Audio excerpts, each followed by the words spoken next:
Students, आज हम पढ़ेंगे संधारित्र का सिद्धांत। इससे पहले हम ये देखते हैं संधारित्र के बारे में। हमने सिंपल ये तो पढ़ लिया था कि संधारित्र क्या होता है, आवेश को इकट्ठा करने का एक उपकरण होता है।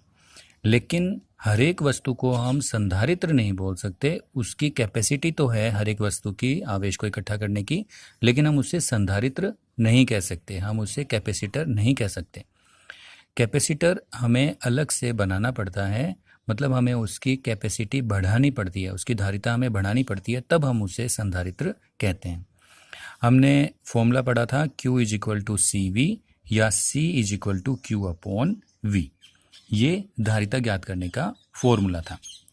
और हमने चालक गोले की धारिता भी ज्ञात की थी। चालक गोले की धारिता आई थी C is equal to 4πε0 into R. इससे ये पता चला था कि जो C है वो R पे डिपेंड करता है। अगर हम R की वैल्यू कम लेते हैं तो उसकी धारिता भी इस फॉर्मूले से दिखाई दे रहा है कि धारिता उसकी कम होगी। और यदि हम एक बड़ा गोला काम में लेते हैं तो त्रिज्या ज़्यादा होने के कारण से उसकी धारिता भी ज़्यादा होगी। मतलब इसकी धारिता कम है और इसकी धारिता ज़्यादा है। अगर हमें इस वस्तु की धारिता और बढ़ानी है तो हमें इसको और बड़ा करना पड़ेगा, गोले को और बड़ा करना पड़ेगा। लेकिन ये अगर हम उपाय देखें तो ये कोई बहुत अच्छा उपाय नहीं है कि हमें बार बार किसी वस्तु की हमें वस्तु की धारिता बढ़ाने के लिए उसका आकार बढ़ाना पड़े। अगर हम इसको किसी इलेक्ट्रॉनिक उपकरण में यूज़ करेंगे तो बड़ी वस्तुएं हम उसमें काम में नहीं ले सकते। तो हमें क्या करना पड़ेगा, हमें इसका आकार बिना बढ़ाए इसकी धारिता को बढ़ाना है। तो C is equal to Q upon V के फॉर्मूले में अगर हमें धारिता को बढ़ाना है तो हमें क्या करना पड़ेगा, V की वैल्यू को कम करना पड़ेगा। जब V की वैल्यू कम होगी तब धारिता बढ़ सकती है। तो V की वैल्यू को कम करने का कोई उपाय हमें देखना पड़ेगा। इसके लिए क्या करते हैं हमने क्या किया कि ये कोई चालक प्लेट ली। गोले की बजाय हम प्लेट का संधारित्र बनाने का सिद्धांत देखेंगे। तो ये हमने एक चालक प्लेट ली और इसको हमने आवेश दिया। तो आवेश उसके प्लेट के दोनों तरफ एक समान रूप से फैल जाता है। दोनों तरफ फैल गया आवेश। ये हमने कोई प्लेट ले ली। अब इसकी जो धारिता है वो कितनी होगी, C is equal to Q upon V फॉर्मूले से। क्योंकि हमने इसको आवेश कितना दे रखा है, Q है, इसके कारण से इसका विभव हो चुका V, तो इसकी धारिता हो जाएगी C is equal to Q upon we.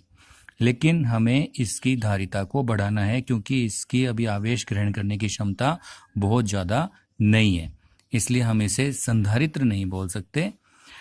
अब हमने क्या किया, इस प्लेट के, ये वही वाली प्लेट है, इस प्लेट के पास में, ये वो प्लेट है, इस प्लेट के पास में देखो, ये फिर से मैं बना देता हूं, एक और प्लेट रख दी, ये प्लेट। तो होगा क्या, ये प्लेट, इस पे धनावेश है, ये इस प्लेट पर अपना प्रभाव करेगी। इसके कारण से इसके इस सिरे पे विपरीत आवेश अपने आप आ जाएगा। इसे कहते हैं आवेश का प्रेरित होना। मतलब प्रेरण के द्वारा आवेश यहाँ पे आ जाएगा, इंड्यूस्ड चार्ज है ये। और दूसरी साइड, क्योंकि ये प्लेट, इस पर कोई आवेश पहले से नहीं था, इस पे कितना आवेश था, इस पे 0 आवेश था, तो अभी भी इस पे 0 ही रहना चाहिए। तो इसके दूसरी साइड पर उतना ही धन आवेश आ जाता है। तो कुल मिला के आवेश अभी भी 0 था, पहले भी 0 था, अभी भी 0 ही है। तो ये जो आवेश है ये किसने प्रेरित करवाया, इस प्लेट ने प्रेरित करवाया। अब ये सारा का सारा चार्ज भी इस साइड आ जाएगा। तो हम ये यहाँ से ना दिखा करके ये इसे केवल यहाँ पे आवेश दिखा देते हैं। ठीक है। अब क्या हुआ, अभी भी धारिता जो है वो उतनी की उतनी है। क्यों? क्योंकि इस पर विभव अभी भी V है और आवेश इस पर Q है। तो कुल मिला के धारिता अभी भी इसकी C is equal to Q upon V है। अब क्या किया हमने, अब हम नेक्स्ट स्टेप में करते हैं कि इसको हमने अर्थ कर दिया, मतलब पृथ्वी के साथ इसको जोड़ दिया। तो फिर से इस डायग्राम को बनाते हैं। ये वो पहली वाली प्लेट है जिसका हमें विभव कम करने की कोशिश करनी है। इसके लिए हमने इसके पास ये प्लेट रखी थी और उसके अंदर नेगेटिव चार्ज आ गया था और बाहर पॉजिटिव चार्ज आ गया था। जब हमने इसको अर्थ किया था तो क्या हुआ कि ये जो पॉजिटिव चार्ज है ये अर्थ से कैंसिल हो गया, मतलब ये अर्थ में चला गया, यूं मान लीजिए। ऐसे भी बोल सकते हैं कि अर्थ से इलेक्ट्रॉन आए और उन्होंने इसको कैंसिल कर दिया। तो कुल मिला के ये जो आवेश है ये चला गया अर्थ में। अब यहां पर पॉजिटिव आवेश, यहां पर है नेगेटिव आवेश। इस पॉजिटिव आवेश के कारण से इसका जो विभव था वो था v। हर बार हम यही मान के चल रहे हैं कि पॉजिटिव आवेश के कारण से इसका विभव v था। अब इसके बिल्कुल पास में, ये प्लेट दोनों एकदम पास पास होती हैं, तो ये बिल्कुल पास में जो दूसरी प्लेट है उस पे कैसा आवेश है, नेगेटिव। तो इसके कारण से तो जो विभव होगा वो होगा प्लस v, और इसके कारण से जो विभव होगा वो होगा माइनस v। तो ये इसका विभव इसके विभव को कुछ कम कर देगा, काफी कम कर देगा। ऐसे मान लीजिए कि इसका विभव मान लो कि हम यूं मान लेते हैं कि प्लस 100 वोल्ट है, तो इस पर भी उतना ही आवेश है लेकिन नेगेटिव है। तो इसके कारण से जो विभव होगा वो मान लिया कि 99 वोल्ट है और वो भी कैसा, नेगेटिव। तो इसने, सेकेंड वाली प्लेट ने इसके विभव को कम कर दिया। क्यों? क्योंकि दोनों का जो टोटल विभव है वो कितना हो गया, +1 वोल्ट। एग्जाम्पल लिया हमने एक कि इसके कारण से विभव था +100 और इसके कारण से विभव था -99 वोल्ट। 100 भी हो सकता था लेकिन ये थोड़े से दूरी पर है, इसके कारण से हमने इसको थोड़ा कम ले लिया क्योंकि दूरी भी बहुत कम होती है।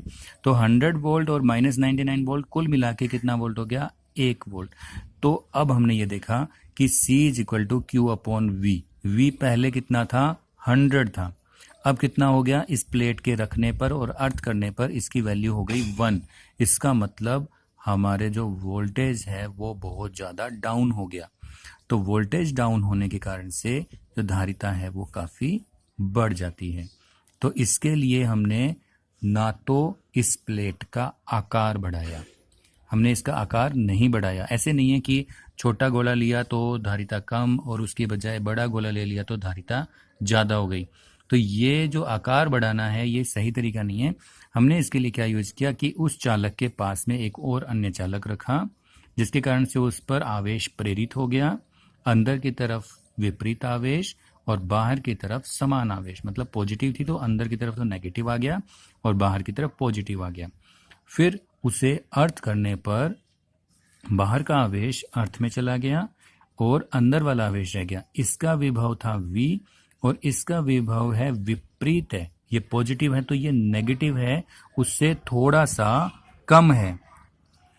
तो इसके कारण से ये विभव इसमें काफी कमी कर देता है, जिसके कारण से विभव में कमी हुई तो धारिता में वृद्धि हो जाती है। यही संधारित्र का सिद्धांत है। संधारित्र का सिद्धांत किसे कहते हैं कि यदि किसी चालक की धारिता में, संधारित्र कहेंगे किसे, यदि किसी चालक की धारिता में वृद्धि की जाए बिना उसका आकार बढ़ाए, विभव में कमी करके, तो उस प्रकार की युक्ति को संधारित्र कहते हैं और इसे संधारित्र का सिद्धांत कहते हैं। हमने क्या किया, बिना आकार बढ़ाए इसकी धारिता में वृद्धि की है। कैसे? विभव में कमी करके।